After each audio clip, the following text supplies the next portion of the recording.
1975 king Shah Faisal. जब शाह फैसल आलम कुफर के लिए खतरा बन गए तो उनको हटा दिया गया। मैं उन काफिरों को नहीं छोड़ूंगा।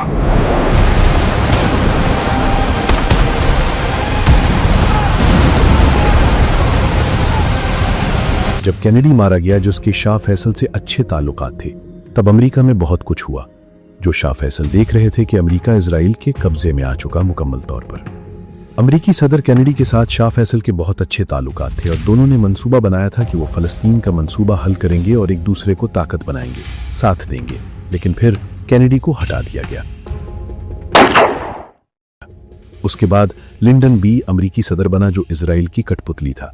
उसने इजराइल को इतना असलहा दिया कि वो मिस्र, शाम, उर्दन पर हमला करके उसके कुछ इलाकों पर कब्जा कर सके। उसके बाद निक्सन आया, वो भी इजरायली कठपुतली। 1973 में शाम और मिस्र ने इजराइल पर हमला कर दिया ताकि अपने इलाके वापस ले सके। इजराइल जंग हार रहा था कि निक्सन ने असलहा की बहुत बड़ी खेप इजराइल को भेज दी। शाह फैसल ने अमेरिका को धमकी दी कि वो इजरायली मदद से बाज आ जाए वरना हम सख्त कदम उठाएंगे। अमेरिका बाज ना आया तो शाह फैसल ने मगरिब का तेल बंद कर दिया, जिससे उनकी पूरी मईशत हिल गई। तेल की कीमत रातों रात $3 से $12 फी बैरल पहुंच गई। तब अमेरिका वजीर खारजा हेनरी किसिंजर ने धमकी दी कि अमेरिका ताकत का इस्तेमाल करके सऊदीया के कुओं पर कब्जा कर सकता है। शाह फैसल ने जवाब दिया कि हम और हमारे आबा व अजदाद खजूरों और ऊँटनी के दूध पर गुजारा करते थे, हम दोबारा सहरा में जाकर जी लेंगे, लेकिन तुम लोगों के लिए तेल के बगैर जीना नामुमकिन है। तब हेनरी किसिंजर ने मिस्र, उर्दन और सऊदीया के चक्कर लगाए और शाह फैसल को यकीन दिलाया कि वो इजराइल पर दबाव डालकर वो इलाके छुड़वाएगा, आप तेल खोल दें। मिस्र के सदर अनवर सादात ने भी शाह फैसल को कहा कि तेल खोल दो। शाह फैसल ने अपने इत्तेहादी की बात मान ली और इधर इजराइल वक्ती तौर पर पीछे हट गया। इसी वजह से इजराइल और अमेरिका को यकीन हो गया कि ये लोग हमारी मईशत तबाह करने की ताकत रखते हैं। तब 2 मंसूबे बनाए गए, एक तो पेट्रो डॉलर का मंसूबा और एक शाह फैसल को हटाने का। पेट्रो डॉलर में यह था कि सऊदीया अपना तेल जिसको भी बेचे सिर्फ अमरीकी डॉलर में बेचेगा, उसका मुनाफा अमरीकी बैंकों में भेजेगा ताकि वहां सरमायाकारी हो और सऊदीया की दौलत बढ़े। इसके बदले अमरीका सऊदी अरब की हिफाजत करेगा और उसको जदीद असलहा फराहम करेगा। तेल की बंदिश के दौरान ही शाह फैसल और जुल्फिकार अली भुट्टो ने मिलकर पूरी दुनिया के मुसलमान हुक्मरानों को पाकिस्तान बुलाया और कहा कि हमें मुत्तहिद हो जाना चाहिए, किसी इस्लामी मुल्क के पास एटमी हथियार हों, और एक खुफिया बात कि हमें ऐसी इस्लामी करेंसी बनानी चाहिए जो डॉलर और पाउंड की मोहताज ना हो। तब सब लीडर्स ने बादशाही मस्जिद में नमाज अदा की और शाह फैसल के लिए वो लम्हा जज्बाती था और कहा कि काश इसके बाद मैं बैतुल मुकद्दस में नमाज अदा कर सकूं या फिर शहादत पाऊं। वो पाकिस्तान को अपना दूसरा घर समझते थे और उनके बहुत एहसानात थे पाकिस्तान पर। पाकिस्तान तो मेरा दूसरा घर है।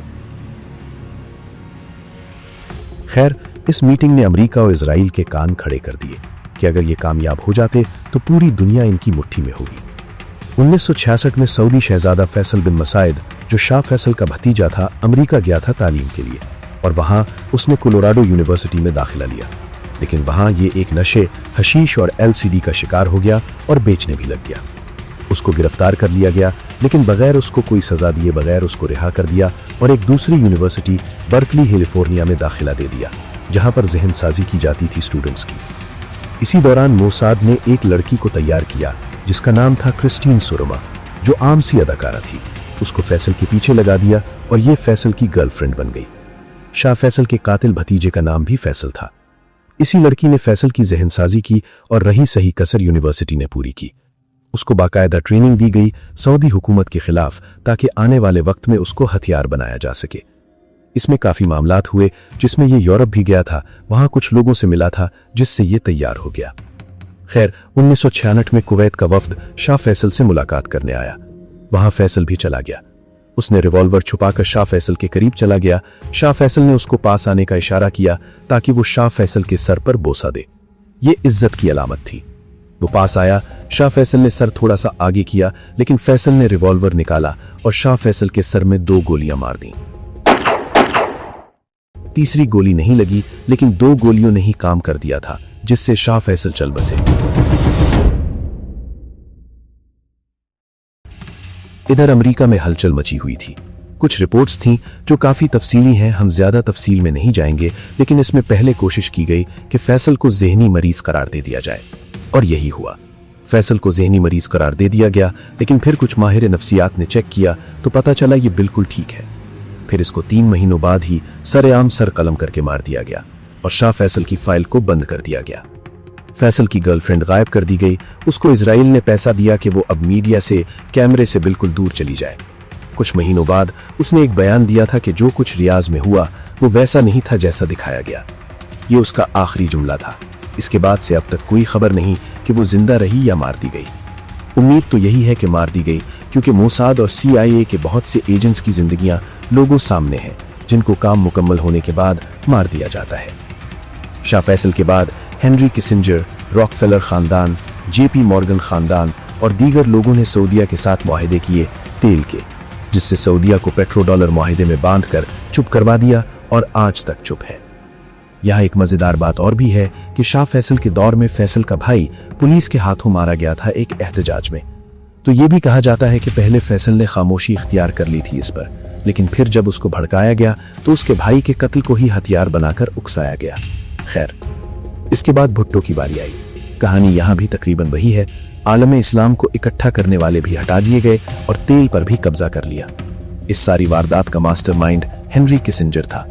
इसके मुतालिक रॉकफेलर वाली तहरीर में बताया था कि ये आम सा प्रोफेसर डॉक्टर था यहूदी मजहब से।